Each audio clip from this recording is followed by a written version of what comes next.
Nesse momento, ouvir mais uma vez a tua voz através da Bíblia Sagrada, em nome de Jesus. Amém, Senhor.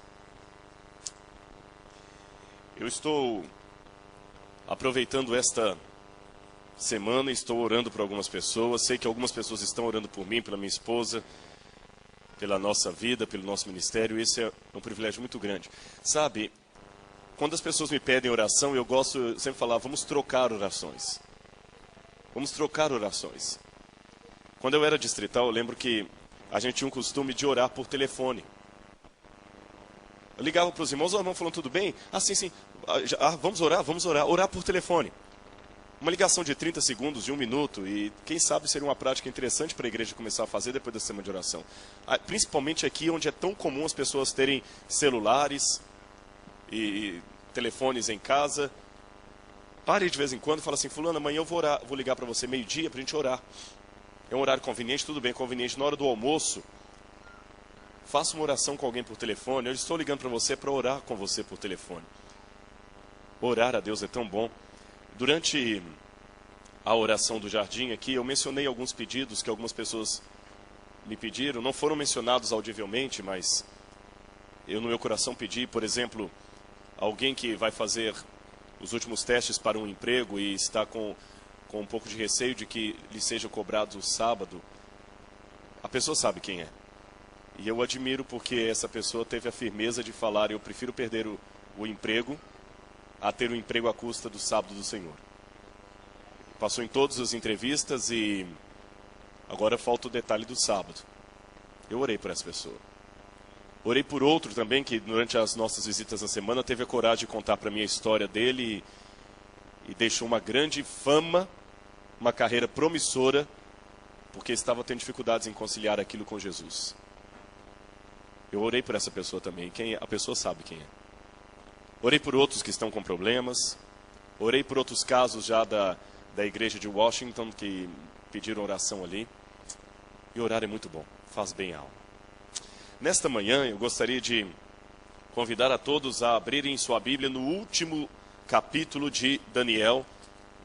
E o nosso texto vai basear num verso que aparece logo aqui nesse capítulo. É o capítulo 12.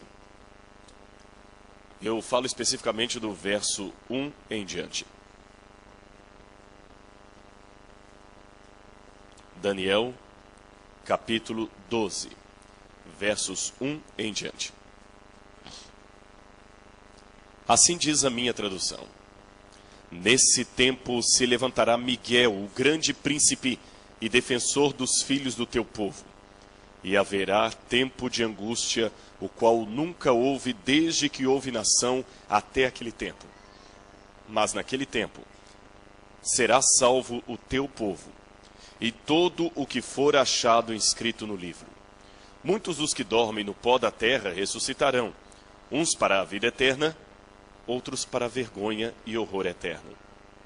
Os que forem sábios, pois, resplandecerão como o fulgor do firmamento, e os que a muitos conduzem à justiça, como as estrelas do céu, sempre e eternamente.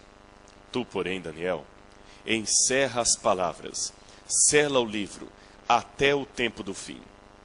Muitos o esquadrinharão, e o saber se multiplicará. Bom, eu iniciei essa semana de oração falando com vocês sobre o tempo do fim. Nós sabemos pelas profecias que o tempo do fim começou em 1798. Nesse ano começaria o tempo do fim e o cumprimento de parte dessas profecias de Daniel, quando o saber se multiplicaria. Nós temos duas interpretações, todas duas aceitáveis, a respeito desse saber ou a ciência que se multiplicaria no tempo do fim.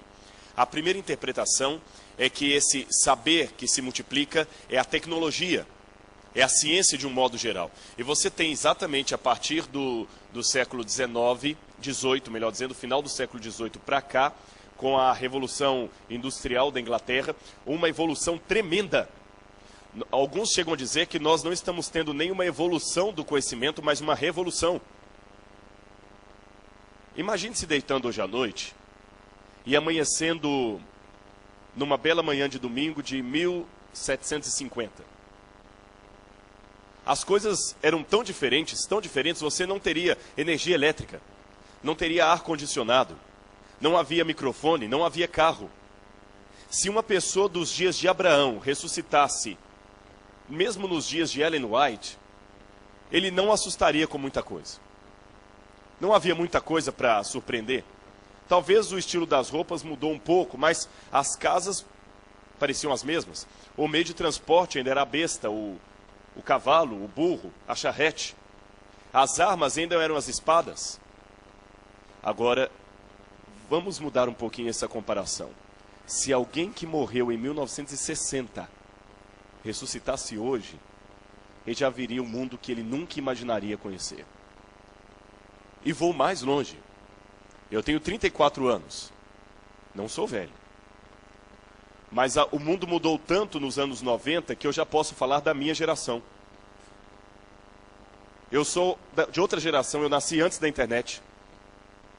O mundo já tem uma outra geração. Quem nasceu de 1989 para trás, já pode falar que é de outra geração. As crianças mudaram. Os modos de compreender já mudaram. Você já é de outra geração. Você já nasceu fora da internet.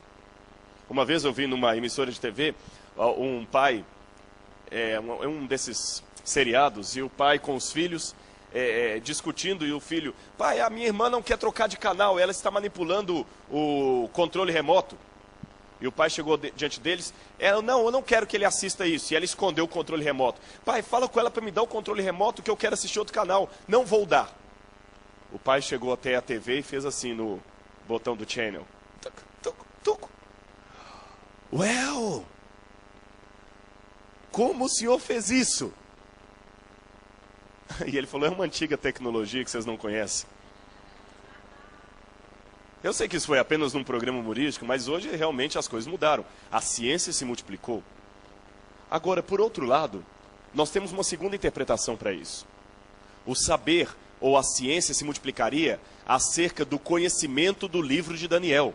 O livro ficaria selado, fechado, até o tempo do fim. E nessa época, o saber se multiplicaria. E realmente, eu disse para vocês que em 1798, encontraram a pedra Roseta, ou a pedra de Roseta, no Egito.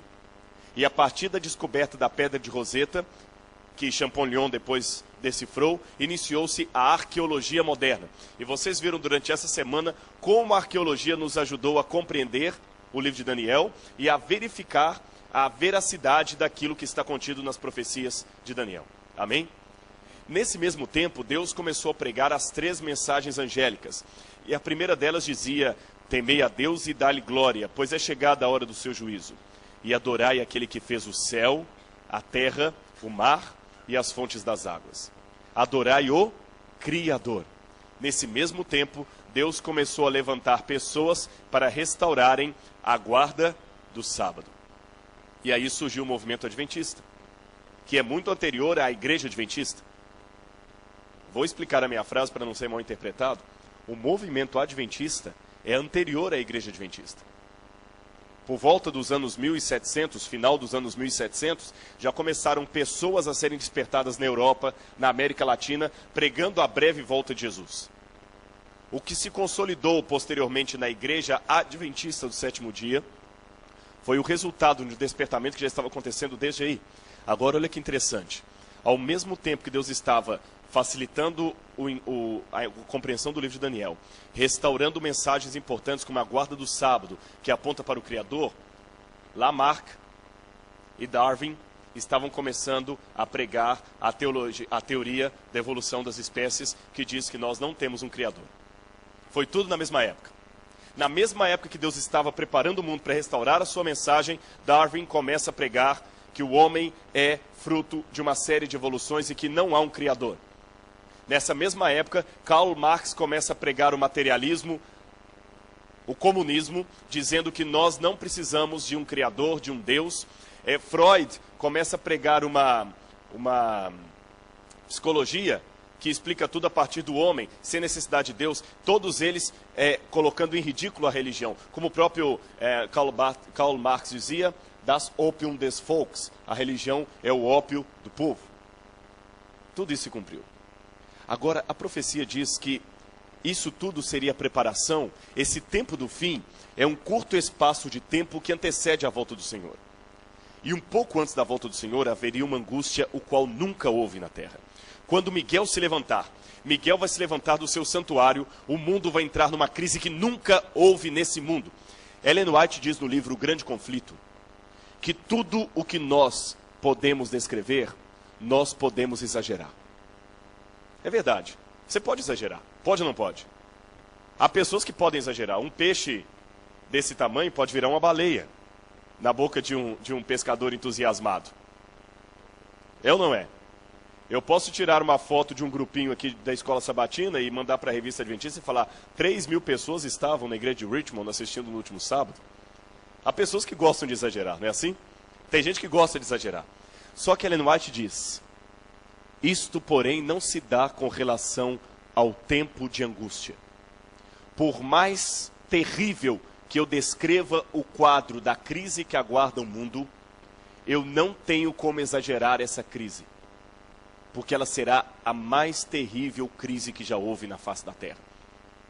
Quer ter um vislumbre dela? Eu vou dar para você. As pessoas perguntam, mas pastor, como é que no futuro a sociedade vai perseguir os cristãos? Como é que eles vão aceitar as ciladas de Satanás? É muito simples, olhe hoje. Como Hitler conseguiu convencer um país tão inteligente como a Alemanha a acabar com 6 milhões de judeus? E sabe qual foi o principal argumento de Hitler? Eles mataram Deus. Eles mataram Jesus. O deicídio. 6 milhões de judeus foram mortos por pessoas comuns. Quem matou os judeus não eram pessoas treinadas para matar. Muitos dos generais da Gestapo, da SS de Hitler, eram pessoas comuns, que no domingo estavam na escola dominical, quem sabe até em alguma escola sabatina. Pessoas religiosas. Muitos dos oficiais da SS, antes do Terceiro Reich, eram padeiros, comerciantes, pessoas comuns, que quando Hitler começou a convocar para o exército, foram e em pouco tempo se tornaram assassinos de crianças. Uma vez um homem estava escrevendo um bilhete, havia um conselho da Unesco de educação, e um pedagogo estava falando de educação. Ele recebeu um bilhete, e nesse bilhete o homem dizia o seguinte, senhores, não se ofendam, mas eu tenho cá minhas dúvidas a respeito da educação. Sou um sobrevivente do campo de concentração nazista de Auschwitz. E na minha infância, naquele campo de concentração nazista, eu vi enfermeiros bem treinados dando injeção de gasolina em crianças recém-nascidas. Eu vi médicos diplomados fazendo experiências carniceiras com gêmeos. Eu vi jovens engenheiros construindo chuveiros para matar pessoas com gás. Eu vi jovens bonitos, educados, metralhando a sangue frio mulheres, crianças, anciãs, homens de toda a espécie. Portanto, quando vocês falarem de educação, preparem as pessoas para serem seres humanos e não monstros bem treinados. Uma vez no Rio de Janeiro aconteceu uma coisa que me dá uma intenção de como será o tempo do fim. Você sabe que o tempo de angústia. O tempo de angústia será quando o Espírito Santo perder completamente o seu poder refreador sobre o ser humano.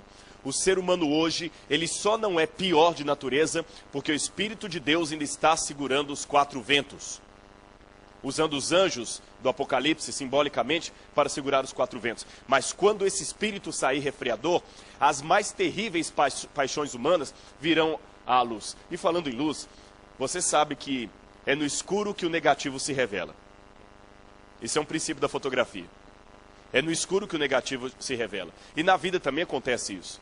Quem já deu aula à noite em alguma escola pública e já teve o desespero quando a energia elétrica acabou por qualquer razão, E as pessoas começaram a fazer coisas que a luz clara não fazia. Não sei se vocês já viram essa situação. Uma vez aconteceu isso em São Paulo.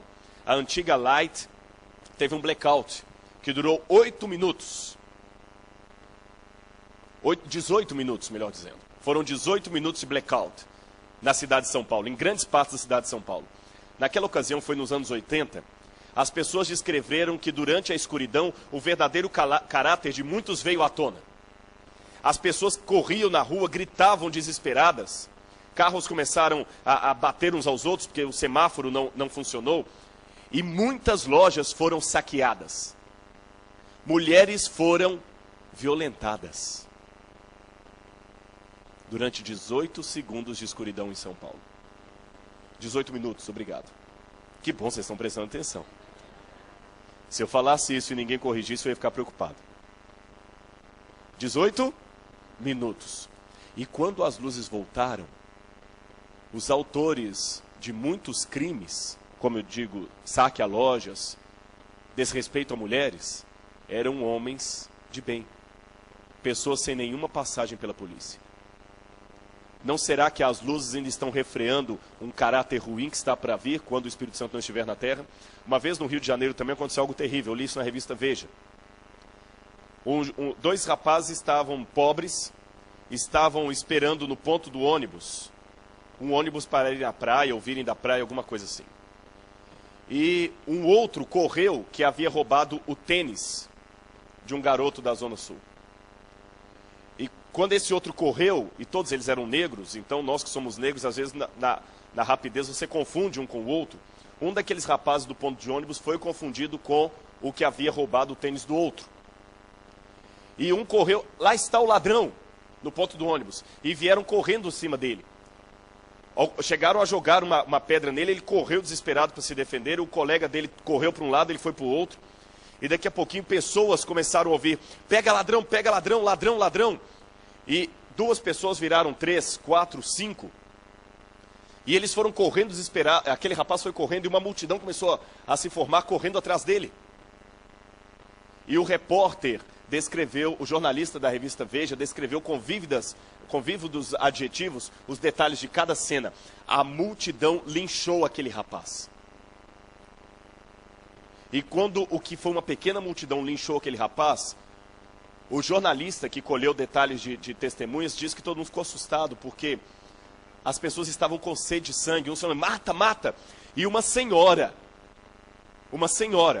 pegou um pedaço de paralelepípedo, aquelas pedras quadradas de calçada, e jogou no tórax do rapaz. E ela sorriu quando fez aquilo. E a multidão, isso.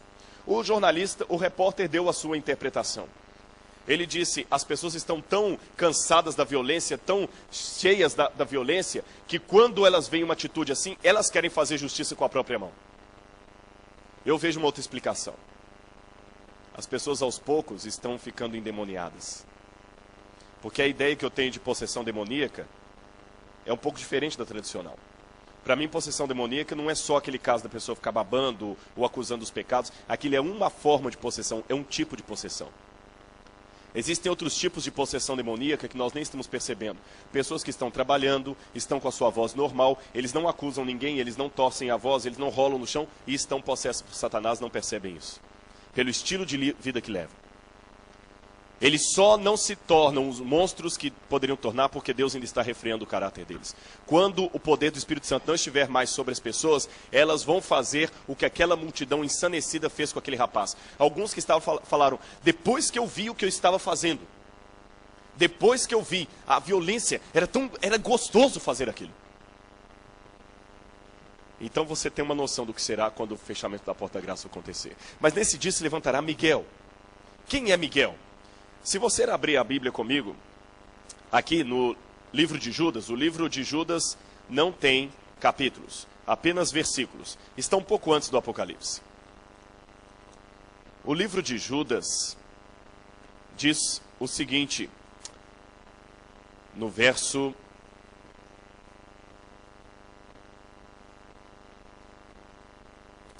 9. Contudo, o arcanjo Miguel, quando contendia com o diabo e disputava a respeito do corpo de Moisés, não se atreveu a proferir juízo infamatório contra ele. Pelo contrário, disse: o Senhor te repreenda. Então aqui diz quem esse Miguel é. Ele é um arcanjo. A palavra arque, ou arre, em grego, significa chefe, superior, supremo. Aquele que está no princípio. Por exemplo, arqueologia, o estudo do que está no princípio. Arqueduto, o condutor principal. Arqui-inimigo, o principal inimigo.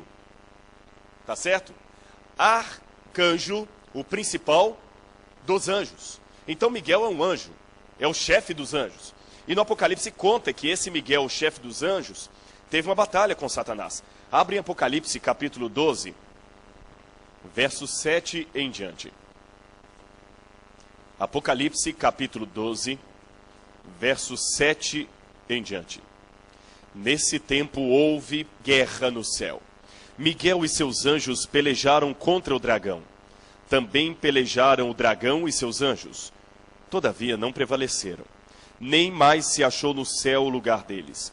E foi expulso o grande dragão, a antiga serpente que se chama Diabo e Satanás.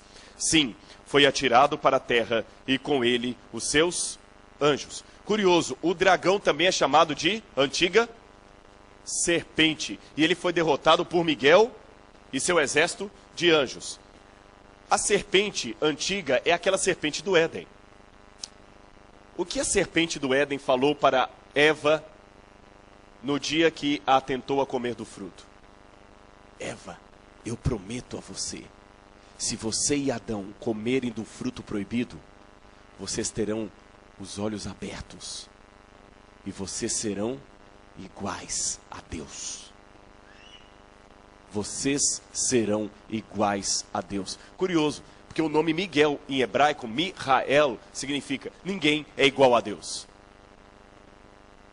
Então o próprio nome desse anjo já indica algo curioso para mim. Ele batalha contra o inimigo das almas, contra o dragão que é a antiga serpente, e o seu nome refuta o que a serpente falou lá no Éden. A serpente no Éden falou: vocês serão iguais a Deus. E o nome Miguel, Mihael, ninguém é como Deus. El, em hebraico, Deus. Joel, o Senhor é Deus. Daniel, juiz para Deus. E vai por aí adiante.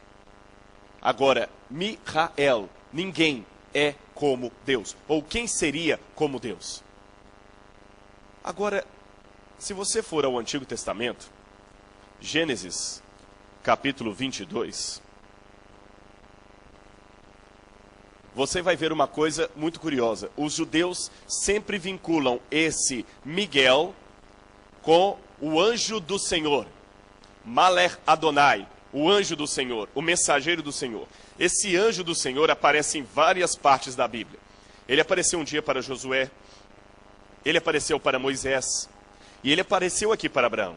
Vocês conhecem o episódio. Deus falou com Abraão: sacrifica o seu filho Isaque. Abraão subiu até o monte Moriá, e ali ele iria sacrificar Isaque. Quando Abraão levantou o cutelo para matar o seu filho, aconteceu uma coisa curiosa. Verso 11. Mas do céu lhe bradou o anjo do Senhor. Miguel. Miguel apareceu para Abraão. O anjo do Senhor. Abraão, Abraão. Ele respondeu: eis-me aqui. Disse-lhe então o anjo: não estendas a mão sobre o rapaz, não lhe faças nada, pois agora sei que temes a Deus, porquanto não me negaste o filho, o teu único filho. Curioso. O que o anjo falou para Abraão? Não mates o menino, porque agora eu sei que você teme a Deus, porque você não negou o seu filho para Deus? Não me. Mas curioso, Abraão estaria sacrificando Isaque a quem? A um anjo ou a Deus? A Deus, mas o anjo falou: você não me negou o seu filho? Curioso. Vamos abrir agora em Gênesis capítulo 33. Gênesis capítulo 33. Perdão, capítulo 32. Você conhece a história. Jacó lutou com o anjo. Jacó, o enganador, ele havia cometido muitos erros com seu pai. Ele enganou seu próprio pai. Havia um costume curioso em Israel que quando você iria pedir o juramento de um ancião, você colocava a mão debaixo da coxa dele e ele jurava para você. Às vezes ele também colocava a mão debaixo da sua coxa. E quando ele, enganando o pai, colocou a mão debaixo da coxa do pai, e o pai colocou a mão debaixo da sua coxa, e perguntou, quem é você? Qual é o seu nome? Ele falou, eu sou Esaú. Agora então, aparece um anjo, e ele pede, por favor, eu estou em pecado, eu não te deixo ir enquanto você não me abençoar. E o que o anjo faz? Desloca a coxa dele. E ele fica manco, para lembrar para sempre do que ele fez com o pai dele. E o anjo, antes de abençoá-lo, pergunta, tá bom, vou te abençoar, mas qual é o teu nome? Faz a mesma pergunta do pai. E dessa vez ele assumiu, meu nome é Jacó, o enganador, eu não sou Esaú. E é curioso que ele luta com o anjo, mas acontece uma coisa interessante. Verso 29. Tornou Jacó, dize, rogo-te, como te chamas? Respondeu ele, por que perguntas meu nome? E o abençoou ali o anjo. Aquele lugar chamou Jacó Peniel, pois disse, vi a Deus face, mas quem ele viu? Não foi o anjo, mas ele fala que viu a Deus face a face. Nasceu-lhe o sol, quando ele atravessava Peniel, e manquejava de uma coxa. Por isso os filhos de Israel não comem até hoje o nervo do quadril na articulação da coxa, porque o homem trocou a articulação da coxa de Jacó no nervo do quadril. E é interessante que o anjo mudou o nome de Jacó. Mudou o nome de Jacó para que nome? Israel. Ish, homem. Ha, guerra. El, Deus. Israel, o homem que lutou, que guerreou contra Deus. Mas espera aí. Contra quem Jacó lutou? Contra o anjo, Miguel. O rosto de quem Jacó viu? Mas na verdade ele viu o rosto do anjo, Miguel. Quem apareceu para impedir o sacrifício de Isaac? O anjo, Miguel. E disse para Abraão, você não me negou o teu filho. Então esse anjo é Deus? Seria Deus um anjo? Deixa eu explicar a você dessa maneira. Deus, quando criou a humanidade, ou melhor, antes de criar a humanidade, Deus em si mesmo se bastava. Mas Deus resolveu criar. E ele criou o universo. E quando Deus criou a primeira criatura, Deus tinha um problema. Aonde está Deus? Responda para mim, onde você acha que está Deus? Everywhere. Em todo lugar. O que Deus sabe? Algumas coisas? Deus sabe o quê? Todas as coisas. Vocês acham que Deus raciocina? Deus pensa? Eu não acho que Deus raciocina. Deus não pensa. Deus sabe. Se ele já sabe o fim desde o princípio, ele não precisa pensar. Eu penso, eu chego a conclusões. Deus não chega a conclusões, ele já sabe. Deus não precisa nem raciocinar. Deus sabe tudo. Deus pode tudo. Deus está em todo lugar. Agora, quando Deus criou um primeiro ser, esse ser estava em todo lugar? Ele sabia tudo? Como Deus poderia se comunicar com Deus se Deus já sabe tudo? Aonde Deus iria com esse ser se Deus já está em toda parte? Como é que Deus se corresponderia com o ser se esse ser está limitado no tempo e no espaço? Sabe o que Deus fez? Lutero diz o seguinte: os homens usam uma máscara para esconder o rosto deles. Deus, ao contrário, usa uma máscara para revelar o rosto dele. E a forma de Deus se revelar é se escondendo. Eu vou contar uma ilustração que vai facilitar o seu entendimento do que eu estou dizendo. Uma vez, um homem tinha um aquário. Eu já tive um aquário em casa. Uma vez eu dei para ele de presente um peixe beta, aquele peixinho que briga com todos os outros. O nome dele era Karl Barth, é o nome de um teólogo. E um dia o Karl morreu, foi uma coisa muito chata, sabe? Mas imagina uma coisa curiosa, o Karl era um peixe nervoso, sabe? Toda vez que a gente ia trocar a água do aquário, o Karl fugia, ele fugia. Ele tinha medo da gente. Você ia colocar comida para ele, ele fugia. Quem já teve peixe sabe disso. Você chega o seu carão no aquário lá, o peixe... Você fala com o seu peixe assim, peixe, eu gosto de você, peixinho, eu te amo. Eu estou fazendo isso para o seu bem. Mas não adianta. Por mais didático que você queira ser, por mais melodiosa que seja a sua voz, toda vez que você chega no aquário, o peixe some. E você tem um problema. Você quer se relacionar com esse peixe. Você quer dizer o quanto você o ama. Mas toda vez que você chega para cuidar dele, ele tem medo de você. Você é como um Deus para o peixe, você o assusta. Qual seria a única maneira de você dizer para esse peixe o quanto você o ama, de modo que ele possa compreender? Tornando-se um peixe. Mas o problema é que quando você se torna um peixe, você corre o risco de ser rejeitado pelo outro peixe. Deus, para criar o universo, Deus assumiu uma posição revelada. Deus Filho, que está em pé de igualdade com o Pai, Jesus não é menos Deus do que Deus Pai. Jesus não tem menos poderes que Deus Pai. E Jesus não tem como deixar de ser Deus. Jesus não perde os poderes dele. Mas para que nós possamos comunicar com Deus Pai, Jesus, a segunda pessoa da divindade, eu não vou entrar hoje no Espírito Santo, porque não é esse o meu assunto. Tá bom?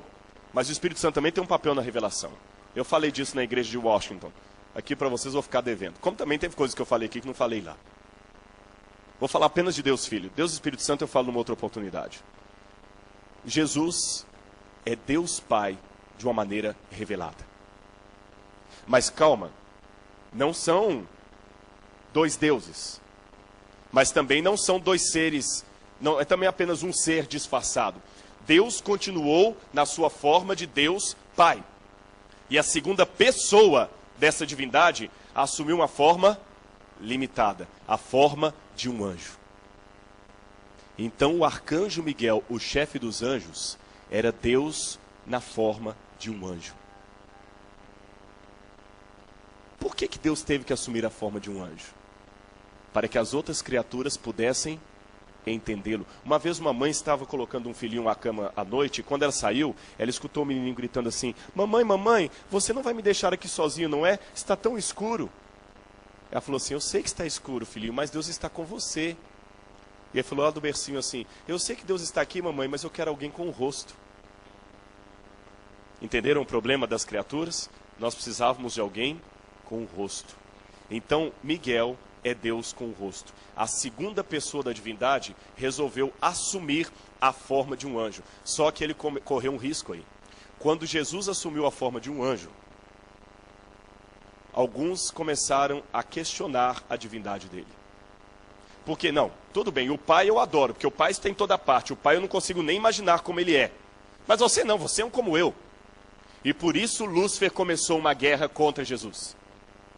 Um dia, o Pai convocou todos os seres do universo, botou Jesus no trono e explicou para o universo qual era a verdadeira posição do seu filho. Filhos, ele está em pé de igualdade comigo. Eu sei que ele vocês podem ver, tocar. Ele está limitado no tempo e do espaço. Ele parece um de vocês, mas ele é uma revelação da divindade. E todos os anjos então se ajoelharam para adorar Jesus, e Lúcifer se ajoelhou também, mas ele já tinha a inveja no seu coração. Jesus então é Deus revelado, na forma de um anjo. Só que quando Adão e Eva foram criados, o Miguel vinha aqui com os anjos na terra visitar sempre, e eles adoravam Miguel, o arcanjo, o chefe dos anjos, Jesus. Só que Adão e Eva caíram em pecado. E Jesus já antevendo isso, Jesus, além de assumir a forma de um anjo, ele assumiu para sempre a forma humana. Sabem por quê? Ao contrário dos anjos e dos seres de outros mundos não caídos, nós não precisávamos apenas que Deus revelasse quem ele era. Nós precisávamos ser salvos por ele, porque a glória dele consumia o pecado e nos consumia. Então, a partir daí, a revelação de Deus, que até então era apenas para relacionamento, a partir da queda do homem passou a ser para salvação. Nós precisamos agora ser salvos por Deus. E Deus assumiu a forma humana, por amor de mim e de você. Algumas pessoas confundem. Se Jesus é um com o Pai, por que ele precisou orar para o Pai? Por que ele parece tão inferior? Por que Jesus fala que ele não sabe tudo, quando ele diz lá, eu não sei o dia da minha vinda? Eu explico a você por quê. Jesus não perdeu os dons de Deus dele, mas por amor a você, ele deixou de usar esses dons. Ele se tornou um peixe. E por isso muitas pessoas confundem. Ele não tem como perder os poderes dele, mas ele tem como deixar de usá-los por amor de você. Sabe o que Jesus fez para sempre? Olha para mim, nunca mais esqueça disso. Alguns pensam que Jesus só se tornou homem, veio, morreu na cruz do Calvário, voltou para o céu e voltou a ter tudo que ele tinha antes. Não, isso seria pouco. Jesus teve que pagar um preço eterno pela nossa salvação. Ele não perdeu a divindade dele. Eu repito isso. Ele não perdeu os dons divinos dele. Mas se ele não perdeu, pastor, como é que você diz que ele pagou um preço eterno? Que preço eterno foi esse que ele pagou? O que ele perdeu para sempre, já que ele não perde nada? Eu ilustro da seguinte maneira. Suponhamos que para que você seja salvo, eu tenha que ficar cego. É o único preço para você ser salvo. E eu lhe amo tanto que eu quero ficar cego para você ser salvo. Mas eu não tenho como perder a minha visão. Entenderam a comparação? Então eu faço o seguinte por amor a você. Eu fecho os meus olhos. Para sempre. Eu pergunto, eu perdi a minha visão? Não. A hora que eu quiser abrir o olho e voltar a enxergar, eu abro. Mas eu resolvi para sempre ficar com os olhos fechados, porque esse era o preço que estava na etiqueta da sua salvação. Jesus vai ficar para sempre num corpo humano, por amor de mim e de você. E Miguel, que antes começou se revelando como um anjo, depois assumiu a forma humana. E para sempre vai manter essa forma humana, tendo nas mãos ainda os cravos, as marcas dos cravos e dos machucados da cruz. Agora eu quero terminar esse sermão dizendo uma coisa para você. O livro de Daniel descreve que Miguel, esse poderoso guerreiro, se levantará no santuário. É interessante que o verbo que a Bíblia escolhe para falar de Cristo saindo do santuário é e se levantará Miguel. Essa expressão se levantará no hebraico dá a entender alguém que vê uma confusão, ou alguém machucando alguém que é assim, ele se levanta. O que está acontecendo aí? É assim que ele vai se levantar. Eu sei que talvez muitos aqui tenham um pouco de medo da volta de Jesus, porque a volta de Jesus é descrita na Bíblia com uma coisa muito, muito dura. No Apocalipse, Jesus é visto como um cavaleiro que vem do céu e ele tem as suas vestes manchadas de sangue. Aquele sangue ali não é o sangue que ele derramou na cruz do Calvário.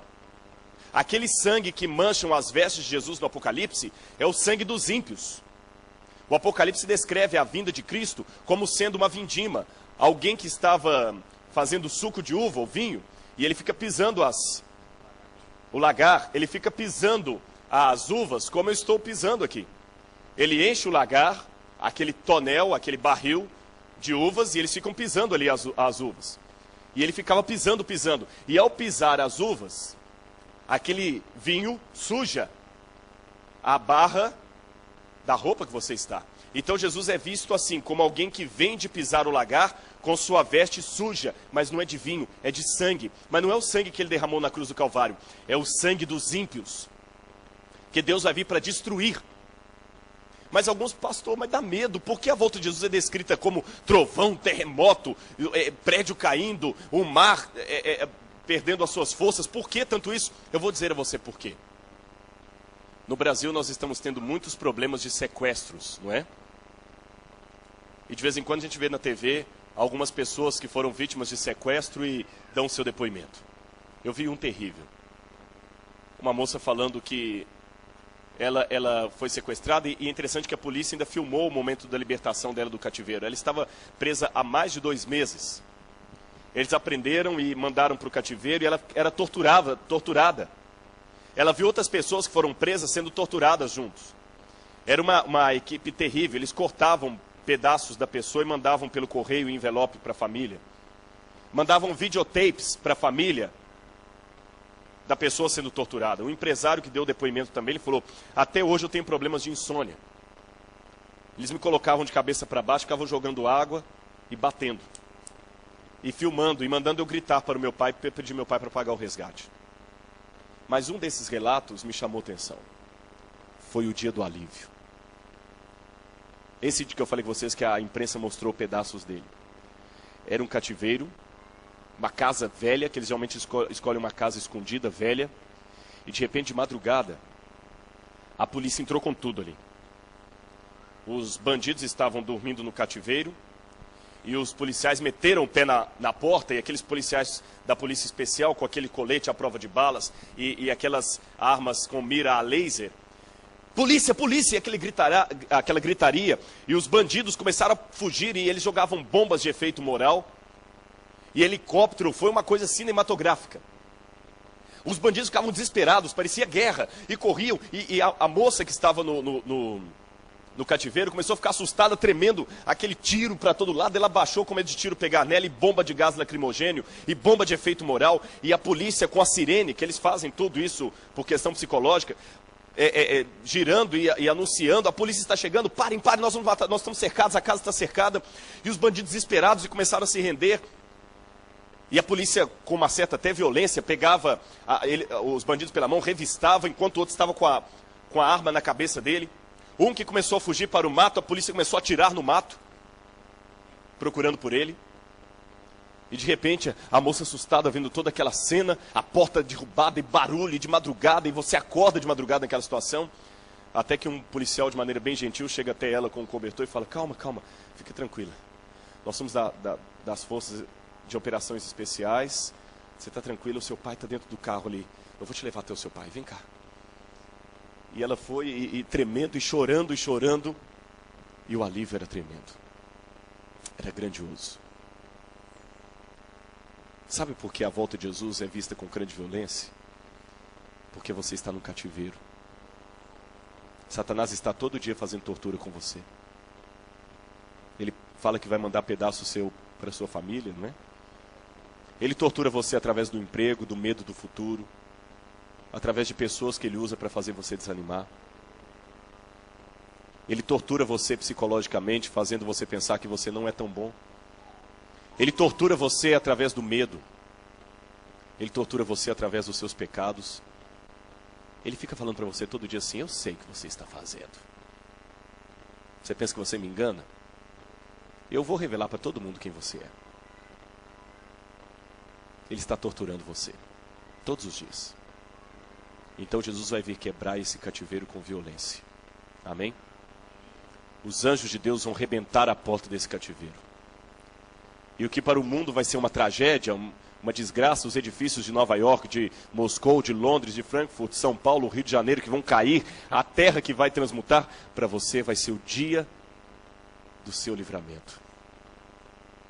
E eu anseio por esse dia, irmãos.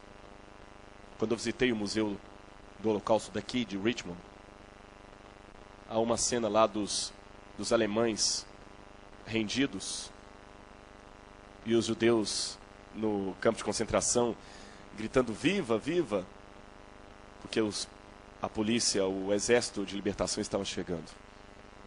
Eu me imagino às vezes em Auschwitz. E eu aprendi uma coisa dessa vida: não se tira férias de Auschwitz. Mesmo que você saia de férias, saber que vai voltar para Auschwitz não é nada agradável.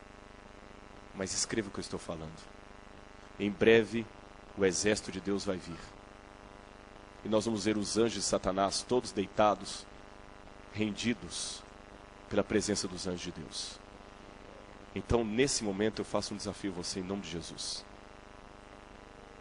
Não brinque com a sua salvação. Esteja do lado de Deus. Nunca desista desse evangelho. Eu espero que essa semana de oração não seja apenas mais uma semana de oração. Miguel vai se levantar por você. Estão machucando você? Eu sei. Estão dizendo coisas que você não queria ouvir? Eu sei. Você mesmo prejudica você mesmo? Eu sei. Calma. Miguel está se levantando. Ele está vindo. Ele vai ficar com você e você nunca mais vai ficar sozinho. Miguel está vindo. E aqueles que fazem você sofrer, não tenha rancor deles. Tenha pena. Eles mexeram com quem não deviam. Você é filho do rei. E nós vamos poder ver Deus através de Jesus, através de Miguel. Porque Miguel, Jesus, é Deus com o rosto. Ele vai se levantar do santuário e vai vir nos buscar. E eu aguardo a vinda de Jesus a esse mundo. Que Deus abençoe você ricamente. Deus ama você, não esqueça disso, tá? Um abraço. Em nome de Jesus. Amém.